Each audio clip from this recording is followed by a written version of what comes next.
Hey, what's up guys? Welcome back to the channel, and if you're new here, I'm Lex. Welcome.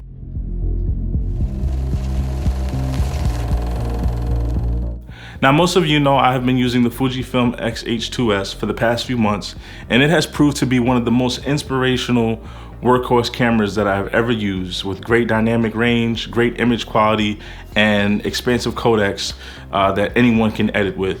And personally, for me, that's what I look for in a camera, and also a camera that doesn't get in the way, that inspires me to want to go out and shoot. And that's what Fujifilm had given us with the Fujifilm X-H2S. And when it comes to cameras with me, as a minimalist filmmaker, just a small body, great dynamic range, great colors, and a great codec is what I mainly look for in a camera. And that's what got me wondering about the Sony FX30.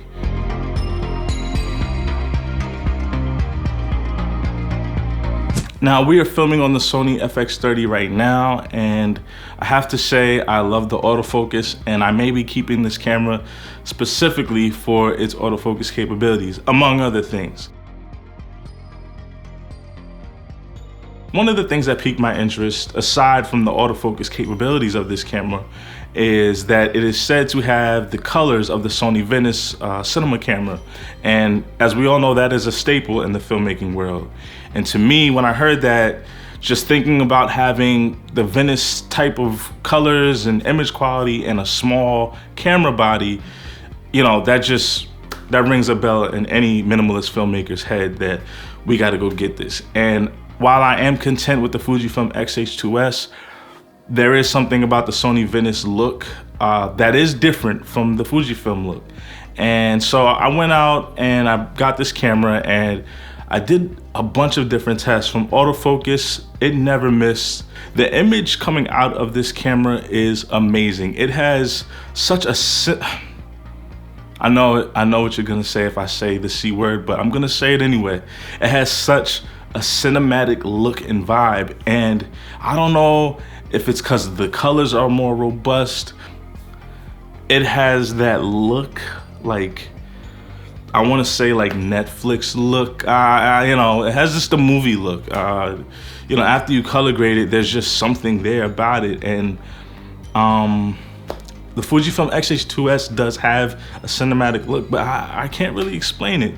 What Sony has done here with this sensor and all of their cinema cameras, they just have that look, that Sony cinema look. That's what we'll call it.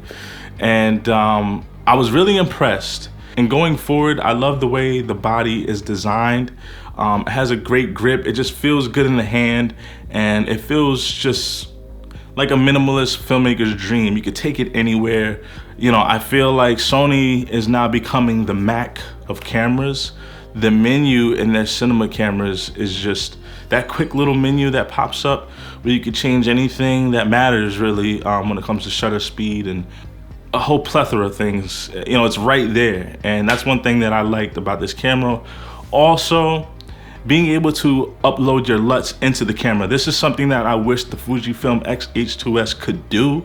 But, you know, beggars can't be choosers. But Sony gave us that opportunity. Now, with all that being said, we're gonna take a turn down a different path because I need to debunk some things, or just to clarify what it is to shoot on Super 35 format cameras. Now, when looking at all of the reviews and doing my research, it seemed as if every YouTuber was bashing this camera. Like, they kept talking about, you know, the noise, and it's terrible in low light, and you know, the base ISO, the dual gain base ISO, the second one isn't high enough. And that really got me like, okay, now I really want to try this camera out, because they said the same thing with the Fujifilm X-H2S. They said before the camera even dropped, the guys that got it first were like, the footage was muddy, and the colors didn't, you know, they were faded, and it was like they were coming up with so many different, you know, reasons not to buy the camera. And then when I went and bought the Fujifilm X-H2S, I was like, this camera's too sharp. Who said it was muddy? And then, you know, I went out and filmed a whole bunch of things in low light, and it was amazing. At 3200 ISO, I was getting clean shadows, and I could go up to 6400. Coming to the Sony FX30, almost every YouTuber had mentioned how bad it is in low light. Here are some clips that I've taken in the night. I'm talking about 2 a.m. pitch black. The only thing lighting up my street were the street lights, and that is considered extreme low light to me. I don't know if these guys are going in caves and hoping their camera just does all the work for them. I feel like Sony made the Sony FX30 cinema camera for controlled situations. People are comparing the Sony FX30 to cameras that were made for low light.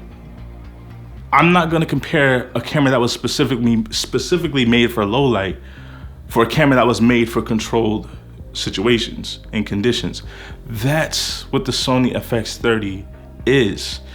It's for filmmakers that want to, or that has the capability to control their lighting, or that know what their lighting situations are gonna be when they get there, and how, you know, and honestly, I feel like this camera would make you a better cinematographer, you know? It forces you to, you know, make these decisions, these lighting decisions. And honestly, I think a lot of times guys want full frame in the cinema world because it takes the hard work out of having to light, you know, your scenes. People just want the camera to do all the work for them, and that's not what cinema is. And I'm gonna be the one to say it. I wanna get better at lighting. So this camera is making me better at lighting. Rather than having a Sony a7S III or Lumix S1H that can shoot in a cave and light the shadows, like, you know, that's great and that's fine. You are in tricky conditions sometimes, in tricky situations where you need that extra help. But this camera does fine in low light. Like, I cranked it up to 12,800, which I'm not saying go out and do every single time, but it cleaned up really easy in DaVinci. You know, I feel that noise is only a problem when it comes to cranking the ISO or the ISO when you see the noise first and the image second. As long as I see my image first and I have to look for the noise, then the noise isn't a problem and it could be fixed.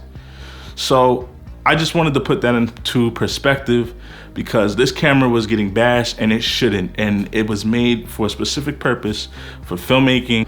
Being that it can't shoot at those high ISO values, we want to light our scene. It's just one simple fix, guys. Like, and we gotta stop comparing smaller sensors to larger ones. It just technically speaking, it's just not even fair. Like, that's like comparing Muggsy Bogues to Manute Bol in basketball when it comes to height. You know what I mean? They were great players, but the height difference is there. There's gonna be one advantage and one's gonna have a different advantage. And that's what I feel like when it comes to this camera. I think a lot of times guys,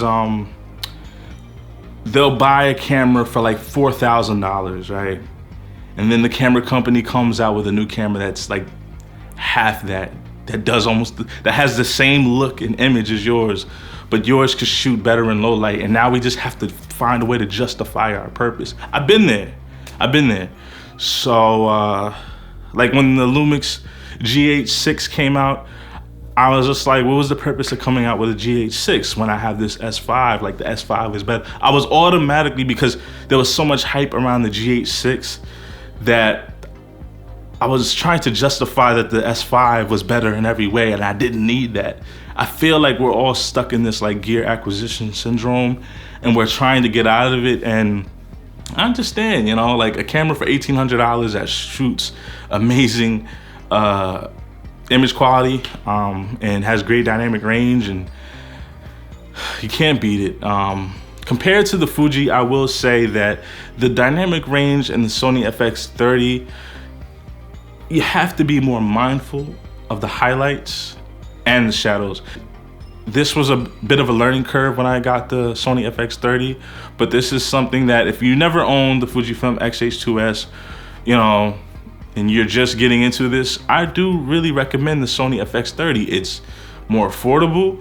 It's, you know, great autofocus. So if you don't know how to manual focus, this camera is great. Like, this wasn't out when I first got into filmmaking. Like, You know, you wanted anything cinema, you had to go really, really expensive. So to have that name even, you know, stamped on this camera is a big deal. And I think that we just needed to put it into perspective. And that's what I came to do today, to let you know that the Sony FX30 is good.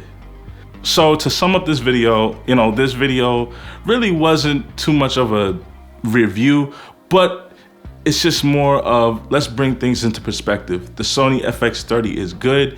It has great dynamic range. It has great colors, and the grades really easy. The Kodaks are good. It has an all intra Kodak in it that you could record in camera. Great form factor for minimalist filmmaking. It's super lightweight. I love the grip. I love the design. And yeah, I do believe that this camera is one to get if you are getting into filmmaking, or if you want a B camera. But it can still be your A camera if you don't have one. Well, that about ends it for me. I hope I was able to help you guys gain some perspective and some clarity on the Sony FX30, as there is a lot of videos out there, and it seems like the stores just haven't got any in stock for people to even try for themselves. So that's why I felt the need to make this video. I hope I was able to help you guys. Please like and subscribe. Comment if you have any questions or criticisms. I'm here for it all. So with that being said, I think that the Sony FX30 may be here to stay.